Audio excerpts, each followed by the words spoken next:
परंपरा का धर्म है। जब भारत में बहुत ज्यादा कर्म कांडों का बोलबाला था, अनाप शनाप यज्ञ आदि के नाम से हिंसा शुरू हो गई,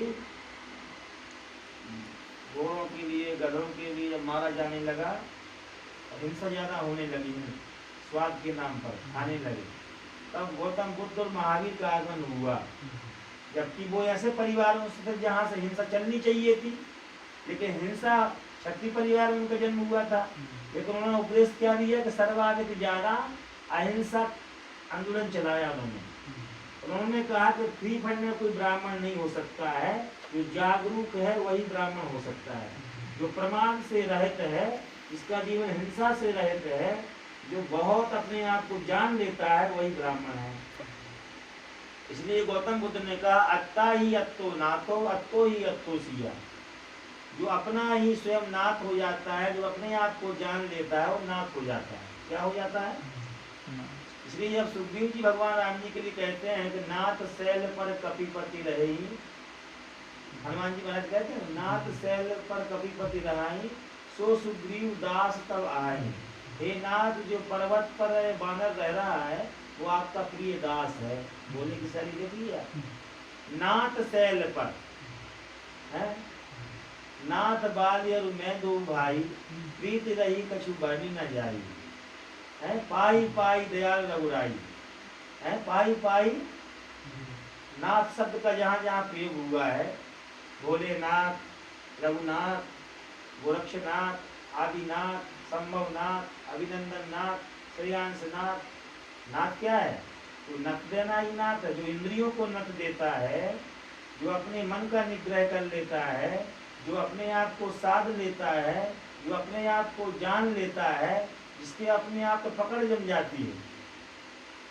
इसलिए स्वामी योगानंद जी ने लिखा अपनी आत्मकथा में कि आप शेर को जीत सकते हो, आप हाथी पर कमांड कर सकते हो, आप जगह संसार में तूफान मचा सकते हो, संसार पर कब्जा कर सकते हो, लेकिन आप अपने आप मन पर कब्जा नहीं कर सकते, तो सब कुछ व्यर्थ है। आप नाथ नहीं हुए, हम नाथ नहीं हुए। नाथ कौन हुआ? जो अपने आप पर कब्जा कर लेता है, जो अपने इंद्रियों को जीत लेता है, उसका नाम क्या है? जितेंद्र। उनका नाम क्या है? जितेंद्र। उनका नाम क्या है? जिनेंद्र।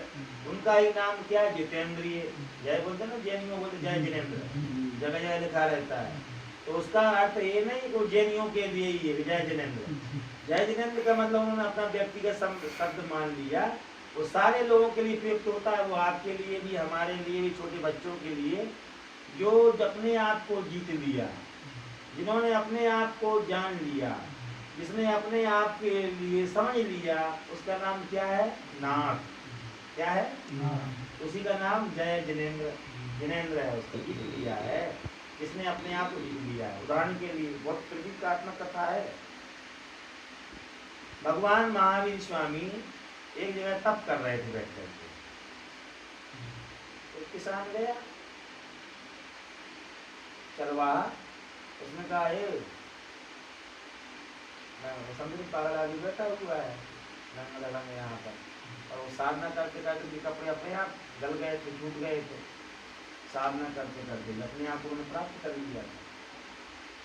और गाय भैंस को देखते रहे ना, वो बरेली ने कहा चरवाहा ने, तुम्हारे लिए हम गाय भैंस को बताते जा रहे हैं, उनको देखते रहे ना, आँख बंद करके बैठे हुई हो, क्या समझ नहीं आता है? भगवान महावीर को पता नहीं लगता कौन क्या बोल रहा है। वो जो है चला गया बरेली बता करके चरवाहा ग्वाला, और बाद में आया तो उसको गाय भैंस गायब थी। तो वहाँ कोई देखने वाला था नहीं, महावीर स्वामी सुनने वाले ही नहीं थे, क्योंकि वो वास्तव में ध्यान में चले गए थे।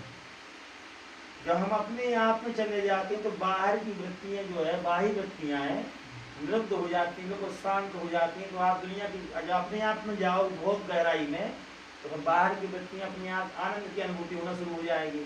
जब हम क्षणिक आनंद में भूल करके संसार को भूलना शुरू हो जाते हैं, और जब अपना आत्मा का अनुभव कर लिया, परमेश्वर का अनुभव कर लिया, तो असीम आनंद हो गया। स्वल्प आनंद तो रहा नहीं, उसको कहते हैं अति आनंद हो गया। आजकल पबजी खेलने वाले बच्चे, उनको देखो ना कितने आनंद में लीन हो जाते हैं।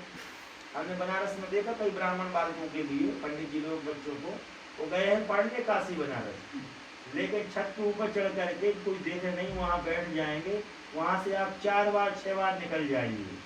हम अधिकांश ऊपर जो छत पर टहलने जाते हैं तो हम देखते हैं कि बच्चे लोग यहीं बैठे हुए, उनको पता ही नहीं चल रहा है कहाँ क्या है। और पहले तो वो पैर फैला के बैठे रहते थे, हम निकल जाते थे। एक दिन हमने समझा कि ये तो हमारी नादानी होगी, इनको यदि अनुशासन नहीं सिखाया तो जीवन पर्यंत ऐसे ही बने रहेंगे, तो ब्राह्मण ही चंडाल हो जाएंगे। क्या हो जाएंगे? अशिष्ट राक्षस हो जाएंगे। राक्षस और साक्षर में अंतर कितना है? इन राक्षस और साक्षर इधर से उधर कर तो राक्षस साक्षर हो गया। साक्षर यदि उसके अंदर जीवन अनुशासन नहीं है, शालीनता नहीं है, शिष्टाचार नहीं है, तो साक्षर ही राक्षस हो गया। हमने कहा आप ब्राह्मण के बच्चे हो, ब्राह्मण पंडित के बालक हो, आप गांव में समाज में आप जो स्वयं अच्छे आचरण नहीं रखोगे तो क्या देशना दोगे, क्या संदेश दोगे, क्या उपदेश दोगे? आप लोग यहाँ पैर फैला कर बैठते हो, अभद्र लड़के, अशिष्ट लोगों, तुम समाज में क्या देशना दोगे? क्या तुम्हारा तुमसे समाज क्या सीखेगा? तुम पबजी खेल रहे हो, तुम्हारे लिए मालूम नहीं है कि कहाँ से क्या निकल भी जा रहा है सामने आमने, लेकिन ना उनको उठ करके नमस्ते करना है, ना प्रणाम करना है, कुछ नहीं करना है। हमने उनको सिखाया, हमने कहा अनुशासन सीखो, शालीनता सीखो, शिष्टाचार सीखो। हम अपने जीवन में स्वयं इसका पालन करते हैं, स्वयं मैं अपने आप में फॉलो करता हूँ और आप लोग को फॉलो करने में नंबर 1 है। आप लोगों का तो रिकॉर्ड है ये। हम इस बात के लिए देश भर में बोलते हुए जाएंगे, जहाँ पंजाब, राजस्थान, गुजरात, हरियाणा कि मैं गया हुआ था सेमरा हाट नामक गांव में, वहाँ के बच्चों के बीच में, वहाँ के बुजुर्गों में इतना अनुशासन था कि वो किस प्रकार से बोलना चाहिए, किस प्रकार से बैठना चाहिए, शिष्टाचार का पालन कैसे करना चाहिए। अब आप लोगों को साधारण व्यक्ति नहीं समझा सकता है, क्योंकि उसके जीवन में वो है ही नहीं है, आप तो परमानेंट उसमें है। तो मैंने उन ब्राह्मण बालकों से कहा, जैसे कोई व्यक्ति आया हुआ है, गौतम बुद्ध की भगवान के जीवन की कथा है कि 4 ब्राह्मण उनका पीछा कर रहे थे, और उन्होंने जब भोजन करना शुरू कर दिया तो ब्राह्मणों का कहना था कि जो भोजन करे वो साधु नहीं है। क्या? नाना प्रकार की स्वादिष्ट वस्तुएं खाए वो साधु नहीं है। और जब भगवान गौतम बुद्ध को ज्ञान हो गया, ज्ञान होने के बाद में उन्होंने पहली बार भोजन ग्रहण किया, जब उनको मालूम चल गया कि तो भोजन करना शुरू कर दिए, अब इनको प्रणाम मैं नहीं करूंगा, क्या नमस्ते नहीं करूंगा, मतलब उनकी धारणा में था कि अब इनको मैं नमस्ते, क्योंकि पंडित जी लोगों की कुछ मान्यताएं रही होंगी, हमारा साधु ऐसा होना चाहिए। उन्होंने कहा कि नहीं, जब ज्ञान होने के बाद में सब चीजें समाप्त हो जाती, जब तक उनकी तलाश थी, तो उन्होंने कहा कि न शरीर को ज्यादा कसना है, ज्यादा कसोगे तब भी आप मर जाओगे, और ज्यादा ढीला छोड़ दोगे तब भी समाप्त हो जाएगा।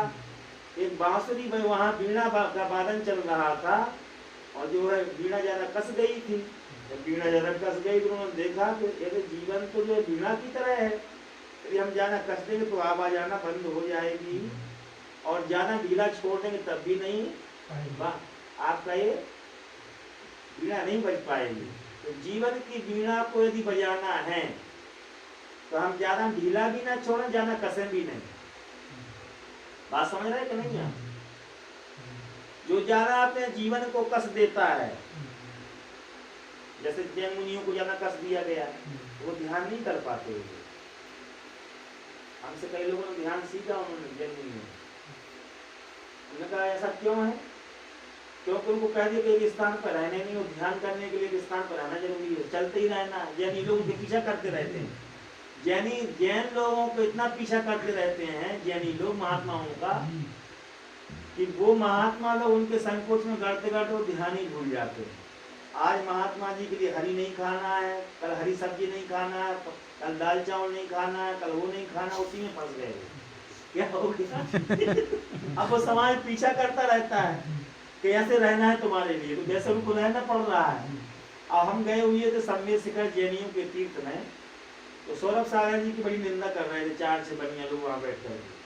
हम कहा निंदा क्यों कर रहे? महात्मा जी की, तरुण सागर के गुरु भाई थे वो। हम गए थे जैन तीर्थ की यात्रा करने के लिए। हमने कहा क्यों निंदा कर रहे हो? कहा ये जो है एक ही जगह पर रह रहे हैं और यहाँ स्वादिष्ट स्वादिष्ट भोजन मिल जाता है, तो 5-6 साल से यहीं पड़े हुए हैं। हमने कहा पढ़े तो खुशी की बात है, तुम पुराने नियमों को क्यों पालन कर रहे हो? उनका कहना है ये घूमे, चलते रहें। वो उनके लिए जो जो ये महात्मा है जो स्थिर हो जाते हैं उनकी वो बड़ी निंदा करते हैं। क्या करते हैं? निंदा करते हैं कि ये महात्मा गुरुजी ये तपस्वी नहीं रहेगा, एक ही जगह पड़े रहते हैं ये, अब इनका जो है काम पूरा हो गया है। यदि गाड़ी और खरीद ली यदि जैन महात्मा ने तो और दुर्गति है कि गाड़ी खरीद लिया है, गाड़ी से चल रहा है, तो गाड़ी से उनका सामान जाता था सौरभ सागर जी का, तो उन्होंने काफी आपत्ति जताई। तो हम समझ गए कि जैन समाज की परेशानी कहाँ है। वो साधु को नहीं मान रहा है कि आप साधु को मान रहे हैं, बड़ी श्रद्धा है, वो ये देख रहा है कि कैसे कैसे वो चल रहा है। बात समझ आ रही कि नहीं आपको? वो अपने हिसाब से उन महात्मा जी को चला पा रहे हैं, इसलिए उसमें बहुत कम लोग ध्यानी महात्मा हो पाए। जैन धर्म से अब जैन धर्म की अपेक्षा बौद्ध धर्म के महात्मा लोग ज्यादा ध्यानी हो पाए, क्योंकि उनके पास में कर्मकांड की विधा खत्म थी। क्या था? तप पर जोर नहीं दिया उन्होंने, तप पर जोर नहीं दिया, शारीरिक सताने को जोर नहीं दिया उन्होंने, शारीरिक कलेश नहीं दिया। गौतम बुद्ध की देशना ने यह उपदेश दिया कि आप वीणा की तरह रहो, ज्यादा कसना भी नहीं है और ज्यादा ढीला भी नहीं छोड़ना है, आपका शरीर भी संचालित होते रहना चाहिए, आप जल्दी चल बसोगे यहाँ से। इन्होंने क्या कर दिया? कर्मकांड पर जोर दिया, शारीरिक तप पर। हमें 7 दिन भोजन नहीं करना है। एक पालीताना जगह है गुजरात में, जहाँ पर जैनियों के 3000 मंदिर एक जगह बने हुए हैं। कितने? और 30,000 प्रतिमाएं। इनका छोटा भाई मेरे साथ में जब रहते थे, भरत शत्रुघ्न जी, तो मेरे साथ यात्रा पर गए हुए थे। उन्होंने कहा पूरा चंदन लगा लेना है, जैन धर्म का पूरा चंदन सब जगह का।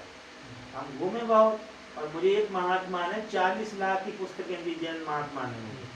तो हम देख रहे थे वहां पर, उसमें 3 दिन एक व्यक्ति भोजन नहीं कर रहा, वो 6 दिन का भोजन नहीं कर रहा, वो 7 दिन का भोजन नहीं कर रहा। वहां कम से कम 3000 साधु थे। कितने साधु? सबके नियम अलग अलग, और ध्यान में बहुत कम लोगों का प्रवेश था। कर्मकांड में लटके हुए थे। उस 3 दिन से पानी नहीं पिया है, जब पानी नहीं पियोगे तो आपका उसी भटकता तो आप ध्यान नहीं कर पाओगे ना। फिर अब आपसे कोई व्यक्ति मन में सोच चिंतन चलता रहेगा, तो कोई व्यक्ति पानी पिला देता, पानी पिला देता, पानी पिला देता। कोई बोल देता है कि आज नारियल लिए मिल गए हैं, शंख लिए मिल गए हैं, तो भोजन हो जाएगा। तो हमने उनसे सबसे पूछा, हमारी बड़ी गहरी दोस्ती थी महात्मा जी लोगों से, सर्वदत्त सागर जी महाराज साहब से। हमने कई लोगों महात्माओं सत्संग किए, उनके नियम बहुत कठोर थे। एक दिन मेरा स्वागत किया उन्होंने बहुत ज्यादा, 600 प्रकार के भोजन बुलाए। हमने कहा कुछ आप लोग भी खा लिया करो, हमें को खिलाओ पूरा। अब वो कहा 4 दिन में एक साधु भोजन करेगा, 6 दिन में एक साधु भोजन करेगा, कोई 20 दिन में भोजन करेगा।